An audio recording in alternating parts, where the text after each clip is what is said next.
After my grandson was born, I got an eviction letter from my daughter-in-law. The rightful heir has been born. What she didn't know was that I had already hidden a $2 million fortune inherited from my husband. I'm glad to have you here. Follow my story until the end and comment the city you're watching from, so I can see how far my story has reached. My name is Eileen, and I'm 72 years old. Yesterday was supposed to be one of the happiest days of my life. My grandson was born. Today, I'm holding an eviction notice from my own daughter-in-law. The letter arrived this morning, delivered by Freya herself with a smile that could freeze hell over. She knocked on my bedroom door, the bedroom in the house I helped buy, and walked in like she owned the place, which apparently she believes she does now. "Good morning, Eileen," she said, her voice dripping with false sweetness. "I have something for you." I was still in my nightgown, having barely slept after spending the night thinking about my beautiful grandson. Little Thomas, with his tiny fingers and that soft baby smell that takes you back decades. I'd held him for exactly 3 minutes yesterday before Freya decided I'd had enough. "What is it, dear?" I asked, though something in her tone made my stomach clench. She handed me the envelope with theatrical flair. "Open it." The paper felt expensive between my fingers. Freya always did have a taste for the dramatic. As I read the words, my hands began to shake. "Notice to vacate. You have 30 days to remove yourself and your belongings from this residence. The legitimate heir has now been born, and your services are no longer required." Services. She called my 43 years of motherhood services. "I don't understand," I whispered, though I understood perfectly. This was Freya's moment of triumph. "It's quite simple," she said, settling into the chair by my window like she was explaining something to a child. "Brent and I have our son now. We need the space. You've been living here rent-free for 2 years, and frankly, it's time you learned to take care of yourself. 2 years. 2 years since my husband Tyson died and left me supposedly with nothing but this room in my son's house. 2 years of being treated like an unwelcome guest in what used to be my home." "Where's Brent?" I asked, my voice barely audible. "He's at work, naturally. Someone has to provide for this family." She examined her manicured nails. "He knows about this, of course. We discussed it thoroughly. My son knew. My own son knew his wife was throwing his mother out like yesterday's garbage. And he said nothing. Freya, please, can't we talk about this? I help with the baby. I do the cooking, the cleaning." "That's exactly the problem," she interrupted, her mask slipping for just a moment. "You hover. You interfere. You make me feel like a guest in my own home." The irony wasn't lost on me. I'd been made to feel like a guest in my own son's life for years, and now she was complaining about the same feeling. "I raised Brent in this house," I said quietly. His father is dead," Freya snapped, "and Brent is my husband now. This is our family, our home, our life.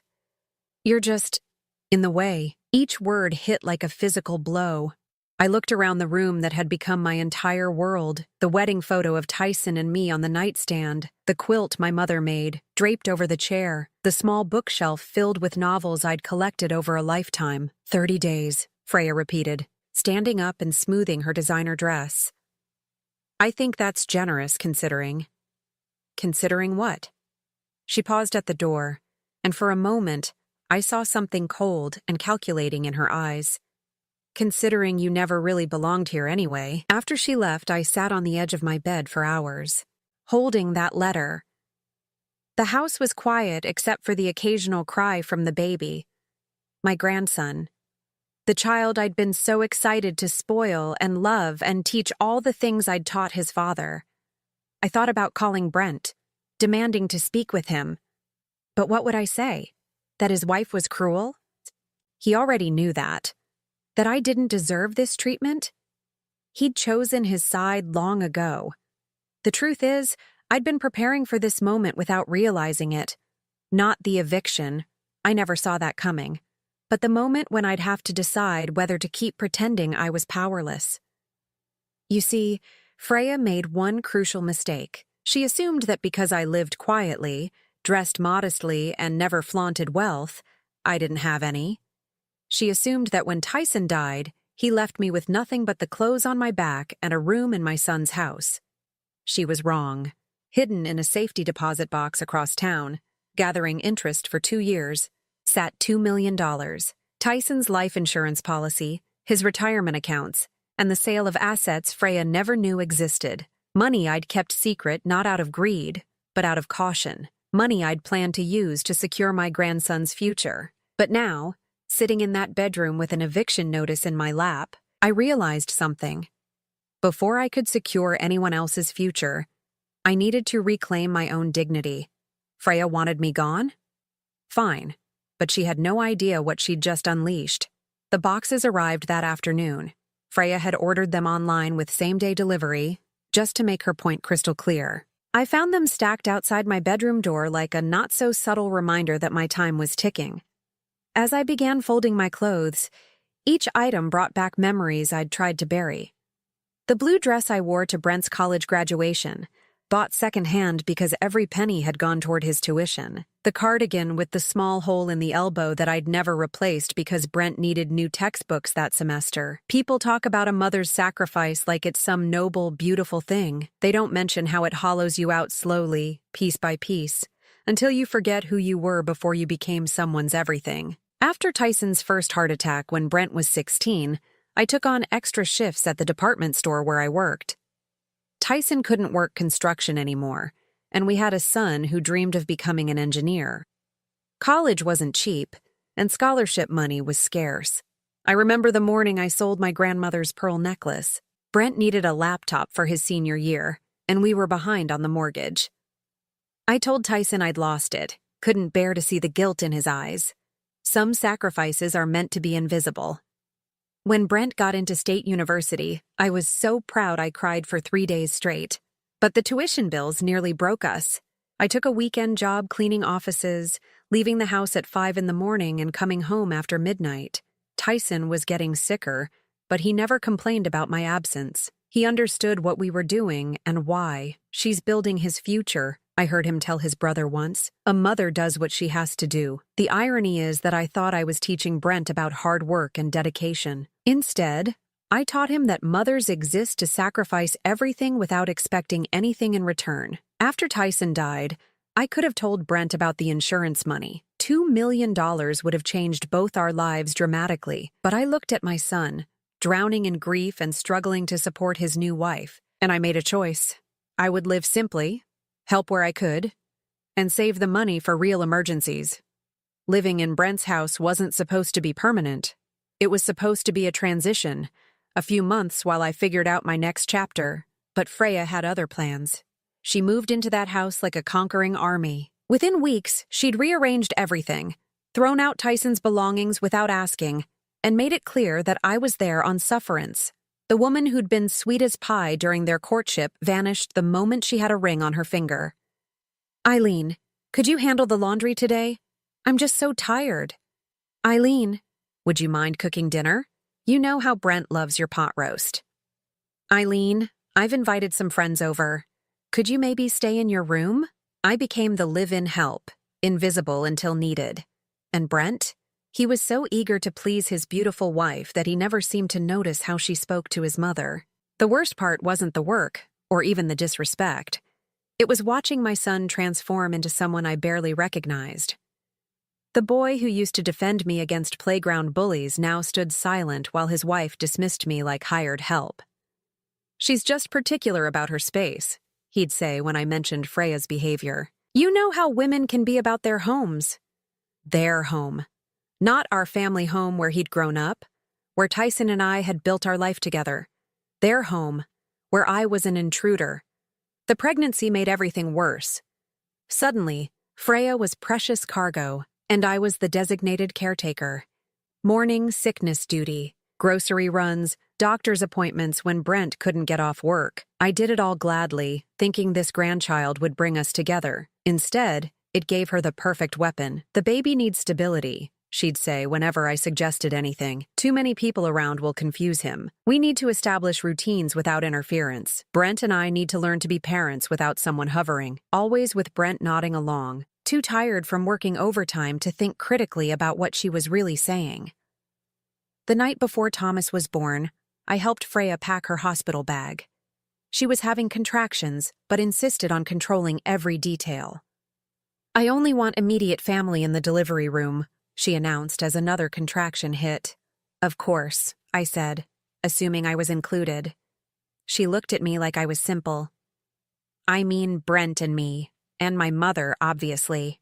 Her mother, who lived 3 states away and had visited exactly twice during the pregnancy.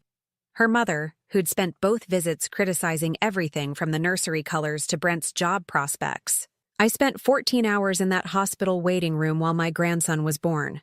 14 hours listening to updates from Brent, who seemed surprised that I was still there. You don't have to wait, Mom, he said during one of his brief appearances. It might be a while longer, but where else would I go?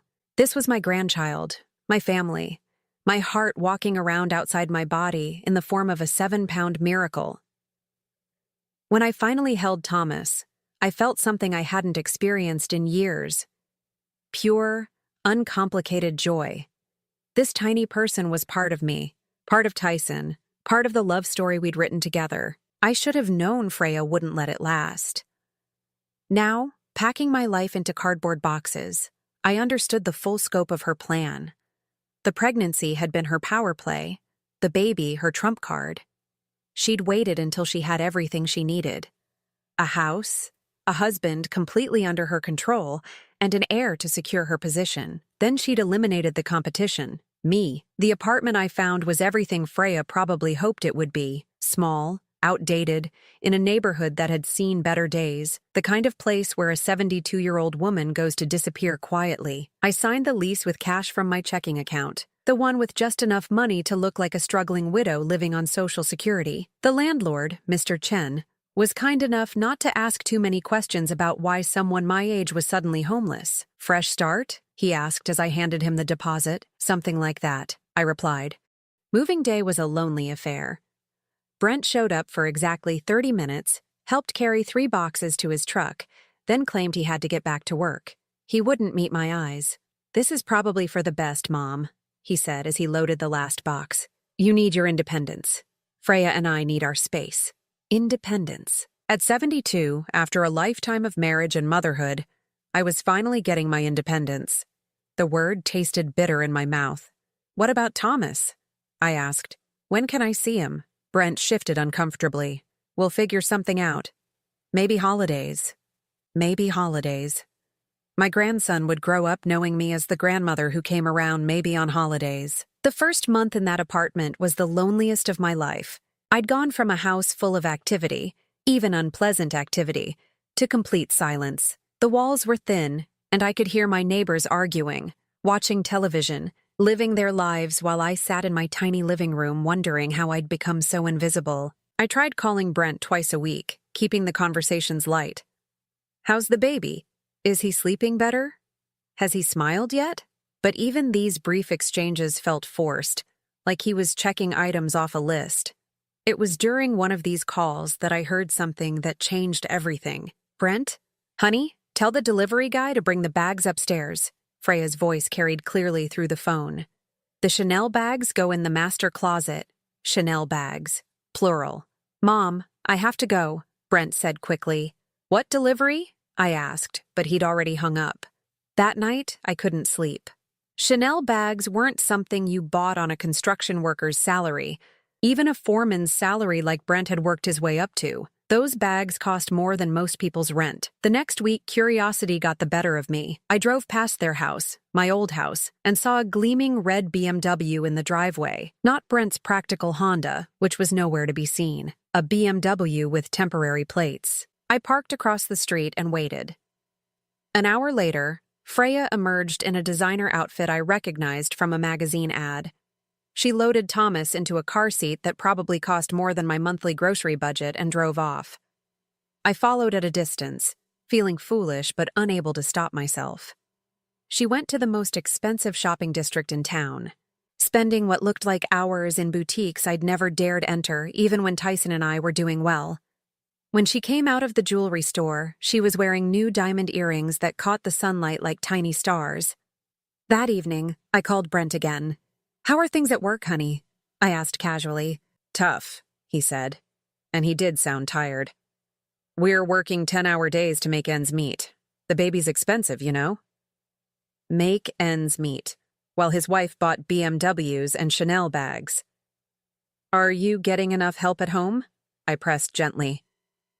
Freya does what she can, but she's exhausted from the baby. She deserves nice things after what she's been through. What she'd been through.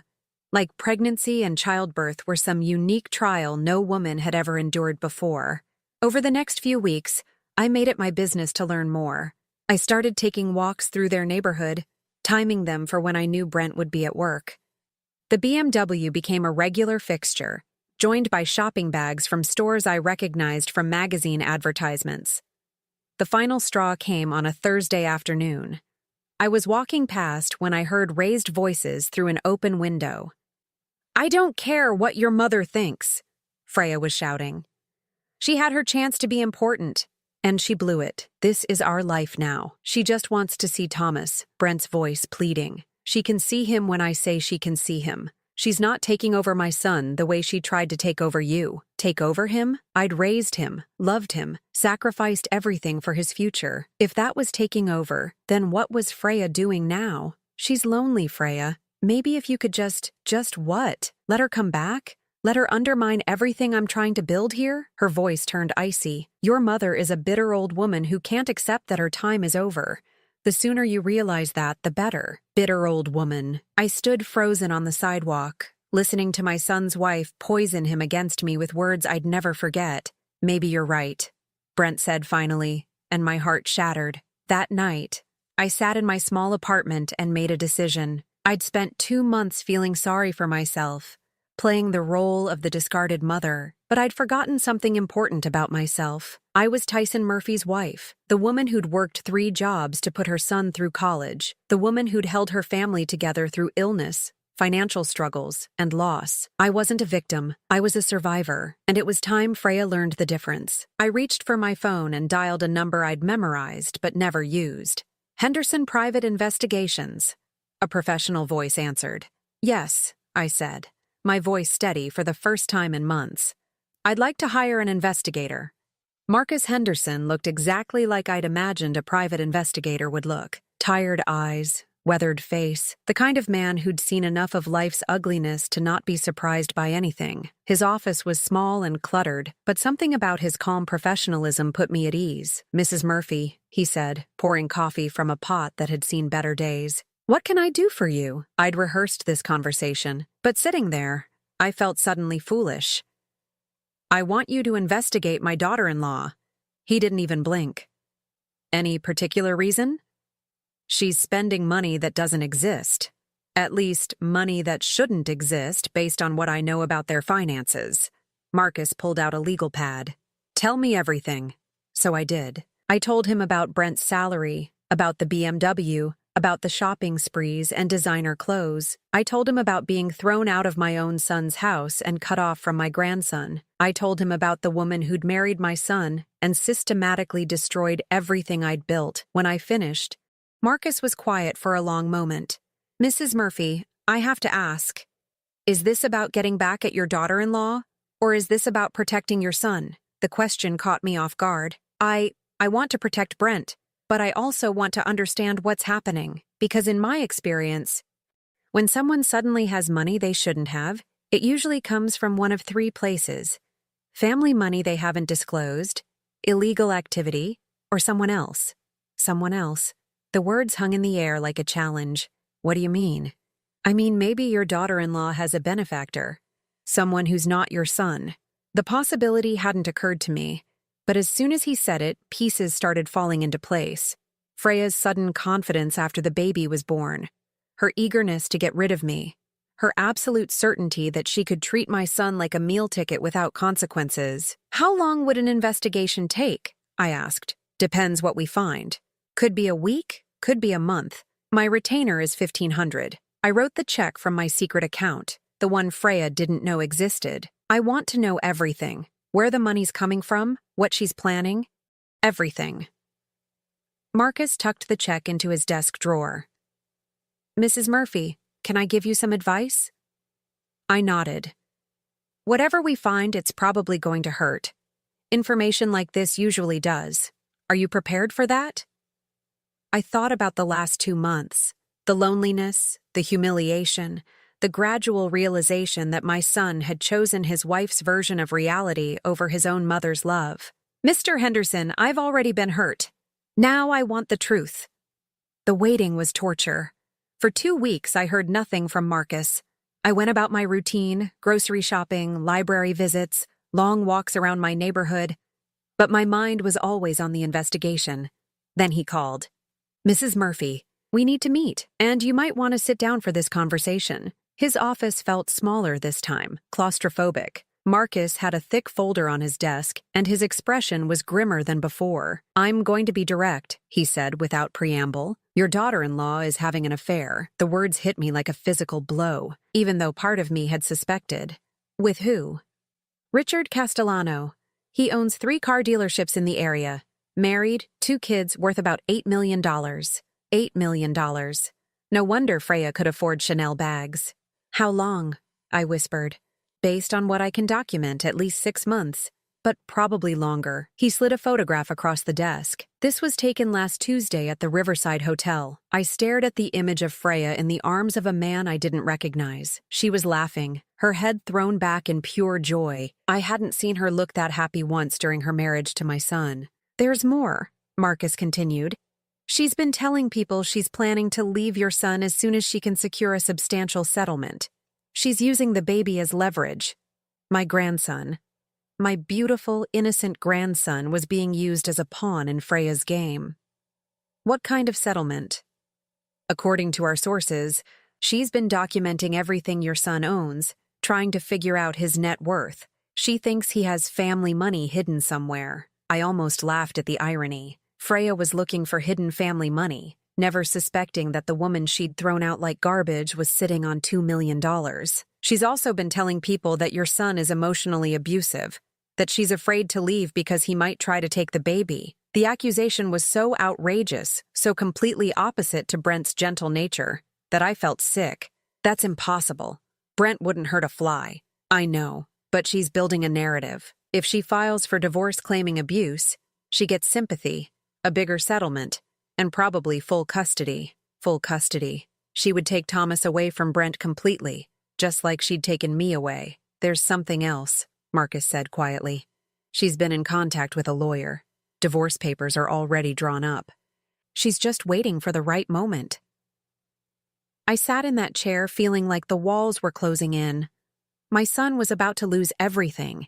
His wife, his child, probably his house and his savings. And he had no idea it was coming. But I did. "What would you do?" I asked Marcus. "If this were your son?" He leaned back in his chair, considering. "I'd warn him, but I'd also prepare for the possibility that he won't believe you. Men in love do stupid things, Mrs. Murphy, even when the evidence is right in front of them." I thought about Brent, working 10-hour days to support a wife who was planning to destroy him. Brent, who'd chosen Freya over me so completely that he'd thrown his own mother out of his life. "What if—" I started, then stopped. The idea forming in my mind was risky, potentially cruel, but it might be the only way to save my son. "What if what? What if we let her show her true colors herself? What if we gave her enough rope to hang herself?" Marcus raised an eyebrow. "What do you have in mind?" I smiled for the first time in months, feeling a familiar strength rising in my chest. "I have an idea, but first I need to make a withdrawal from my bank account." The plan was simple in its cruelty, which made it perfect for someone like Freya. She thrived on other people's desperation, fed off their weakness like a parasite. So I decided to give her exactly what she expected to see. First, I needed to set the stage. I withdrew $5,000 from my secret account and opened a checking account at a different bank, one where Freya might accidentally discover my financial struggles. I made sure the balance was just enough to look like I was barely scraping by. Then I called Brent. "Honey, I hate to bother you," I said, letting my voice shake just a little, "but I'm having some trouble with my rent. I was wondering if you could help, just this once." The silence stretched so long I thought he'd hung up. "Mom, you know things are tight with the baby and everything. I understand. Sweetheart, I just thought maybe you could ask Freya if she knows anyone who might need some cleaning done. I'm willing to work. Another pause. I'll ask her. I knew he would. And I knew exactly what Freya's response would be. The call came 3 days later. Not from Brent, but from Freya herself. Eileen, Brent told me about your situation, she said, her voice dripping with false sympathy. I might have something that could help you. Oh, thank you, dear. I'm so grateful. Well, I have some friends who need household help, but I have to be honest, they're very particular about who they hire. I'd need to vouch for you personally. Of course, I'd be happy to provide references. Actually, I was thinking we could meet for coffee first. Tomorrow afternoon at Cafe Luna downtown. I want to make sure you understand what would be expected of you. Cafe Luna was expensive, trendy, the kind of place Freya loved to be seen. Perfect. I'll be there, I said. And Freya? Thank you for giving me this chance. Don't thank me yet, she replied, and I could hear the smile in her voice. I spent the next day preparing. I dressed in my oldest clothes, the ones I'd worn to clean houses 40 years ago. I styled my hair plainly, wore no makeup, and practiced looking defeated in the mirror. When I arrived at Cafe Luna, Freya was already there, holding court at a corner table with 2 other women I didn't recognize. She'd clearly been telling them about me, because they all looked up with identical expressions of pity mixed with superiority. Eileen! Freya called out, loud enough for half the cafe to hear. Come sit with us! I shuffled over, clutching my worn purse like a lifeline. The other women introduced themselves, Linda and Margaret, both dripping with jewelry and judgment. So you're Brent's mother, Linda said, looking me up and down. Freya's told us about your situation? Yes, well, I said, letting my voice waver. Times have been difficult since my husband passed. Of course they have, Margaret added with false kindness. It must be so hard at your age, starting over. Freya ordered for all of us without asking what I wanted. A $30 salad that I knew she expected me to pay for, testing whether I really was as broke as I claimed. Now, about this job opportunity, Freya said, leaning forward with practiced concern. The Ashfords are looking for someone to clean their house twice a week. It's a big job. 6 bedrooms, 4 bathrooms, and they entertain frequently. That sounds wonderful, I said eagerly. What does it pay? $15 an hour, she said, watching my face for disappointment. Cash, of course, under the table. $15 an hour to clean a mansion. Less than minimum wage, and she was presenting it like a gift. I'll take it, I said immediately. When can I start? Well, there's one small problem, Freya continued, her voice taking on that syrupy tone she used when she was about to twist the knife. They require a security deposit, $200 to ensure you don't steal anything. $200. Money she knew I couldn't afford to lose. I'm not sure I have that much, I said, letting genuine panic creep into my voice. Oh, that's unfortunate, Linda said, not sounding sorry at all. The Ashfords are very particular about their help. Maybe I could work for free the first few weeks to prove myself, I suggested desperately. Freya exchanged glances with her friends. I don't think that would work. They need someone who can commit financially. Please, I said, my voice breaking. I'm behind on my rent. I might lose my apartment. The satisfaction in Freya's eyes was unmistakable. This was the moment she'd been waiting for, to see me truly broken, begging for scraps. Well, she said slowly, I suppose I could lend you the money, as a family loan. You would do that? I asked, tears gathering in my eyes. Of course, family helps family. She pulled out her phone and made a show of calculating. $200 for the deposit, plus interest. Let's say 25%. You'd owe me $250.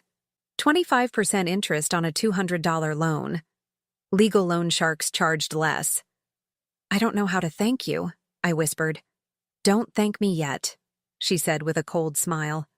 I'll need you to sign a promissory note, and if you can't pay it back in 30 days, there will be additional fees. She pulled out a piece of paper, clearly prepared in advance, and slid it across the table along with a pen. The terms were even worse than she'd stated verbally. Compound interest, late fees, and a clause that would allow her to claim my few possessions if I defaulted. This seems a bit complicated, I said, scanning the document. Business is business, Eileen, she replied sharply. If you can't handle simple financial obligations, maybe you shouldn't be working for people like the Ashfords. Her friends nodded in agreement, clearly enjoying the show. Of course, I said, signing the paper with a trembling hand. I'm just grateful for the opportunity. Freya counted out $200 in cash, making sure the entire cafe could see her generous gesture. There you go. Don't disappoint me. I won't, I promised, clutching the money like salvation. As I left the cafe, I heard Freya's voice behind me, not quite quiet enough to be private. Some people never learn to take care of themselves. It's really quite sad. The laughter that followed me out the door was sharp and cutting, but I wasn't crying as I walked to my car. I was smiling. Because in that cafe, surrounded by witnesses, Freya had just revealed exactly who she was. The hidden recorder in my purse had captured every word, every cruel laugh, every moment of calculated cruelty. And now, I had everything I needed to show my son the truth about his wife. The call came on a Sunday morning, exactly 3 weeks after the cafe incident. Brent's voice was hollow, defeated in a way I'd never heard before. Mom, I need to see you. Of course, honey. What's wrong? Not over the phone. Can you come over? Freya's at her mother's with the baby. 20 minutes later, I sat in the living room where I'd once belonged, watching my son pace like a caged animal. He looked terrible, thin, exhausted, aged beyond his 32 years. She's leaving me, he said without preamble. Freya's filing for divorce. I felt my heart break for him, even though I'd seen this coming. Oh, Brent, I'm so sorry. She says I'm emotionally abusive, that I've been controlling and manipulative. He laughed bitterly. She's taking Thomas. I might only get supervised visitation. That's ridiculous. You're the gentlest man I know. Try telling that to her lawyer. He slumped into his father's old chair. She's claiming I have hidden assets, that I've been lying about our finances. She wants half of everything, plus alimony and child support. Hidden assets. The irony would have been funny if it weren't so tragic. Brent, there's something I need to tell you, about Freya. He looked up, and I saw a flicker of hope in his eyes. What do you mean? I'd prepared for this moment, rehearsed it in my mind countless times, but sitting there, looking at my broken son, the words felt heavy and dangerous. She's been lying to you, about a lot of things. I told him everything, about the investigation, about Richard Castellano, about the months of planning and deception. I showed him the photographs, played him the recording from the cafe, laid out the evidence of his wife's calculated cruelty. With each revelation, Brent's face grew paler. When I finished, he sat in stunned silence for several minutes. How long have you known? He finally asked. About the affair? A few weeks? About her plan to leave? Not long enough to stop it, I'm afraid. Why didn't you tell me sooner? The question I'd dreaded. Because you wouldn't have believed me. You needed to see it for yourself. He flinched but didn't deny it. We both knew I was right. There's something else, I said gently. Something I should have told you a long time ago. I reached into my purse and pulled out a bank statement. Brent's eyes widened as he saw the balance. $2 million, he whispered. Dad's insurance? And his retirement accounts and some investments you didn't know about. I've been keeping it safe. All this time you've been living in that apartment, letting Freya treat you like— He couldn't finish the sentence. Like hired help? Like a burden? Yes. But why? Why didn't you just tell us? Tell me. I took his hands in mine, feeling how rough they'd become from all the overtime work, because I wanted to see who you'd become without money changing the equation. I wanted to know if the son I raised was still there, underneath everything else. And what did you find? The pain in his voice nearly broke my resolve. I found a man who loves his family so much he'll sacrifice anything for them, even his relationship with his mother. Tears started falling down his cheeks. I'm so sorry, Mom. I'm so sorry for everything. I know, sweetheart. I know. What do I do now? She's going to take Thomas. She's going to destroy me in court. I smiled, feeling a familiar strength rising in my chest. No, she's not, because we're going to beat her at her own game. Over the next hour, I laid out my plan. We would let Freya proceed with her divorce. let her think she was getting everything she wanted. But we would document everything: her affair, her lies, her manipulation. When the time came, we would present the truth in court, not as desperate accusations, but as carefully gathered evidence. "And the money?"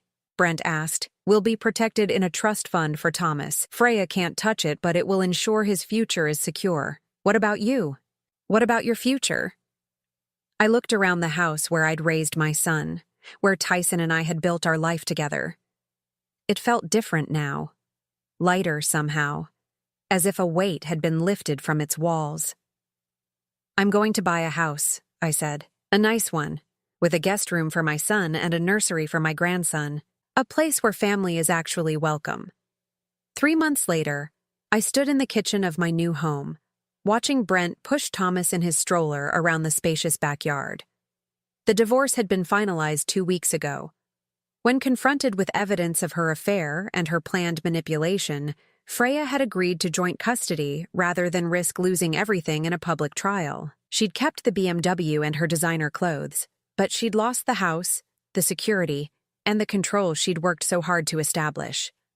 Richard Castellano had disappeared from her life the moment his wife found out about the affair. The doorbell rang, interrupting my thoughts. When I opened it, I found a delivery man holding an enormous bouquet of flowers. "Eileen Murphy?" he asked. "That's me." I looked at the card as he walked away. "Thank you for never giving up on us. Love, Brent and Thomas." Through the kitchen window, I watched my son lift his baby son out of the stroller, pointing up at the trees and talking in that animated way parents do when they're sharing the world with their children. Thomas would grow up knowing his grandmother's love. He would learn that family means showing up, not just when it's convenient, but especially when it's hard. He would understand that real strength sometimes looks like patience, and that the most powerful victories are often the quietest ones. I thought about Freya, probably sitting in some expensive apartment, wondering how everything had gone so wrong. She'd made one crucial mistake. She'd assumed that because I loved quietly, I was weak. She'd learned too late that there's a difference between kindness and weakness, between sacrifice and surrender. At 72 years old, I'd reclaimed not just my dignity, but my family. And for the first time in years, the future looked exactly as bright as I'd always hoped it would be. Now I'm curious about you who listened to my story. What would you do if you were in my place? Have you ever been through something similar? Comment below. And meanwhile, I'm leaving on the final screen 2 other stories that are channel favorites, and they will definitely surprise you. Thank you for watching until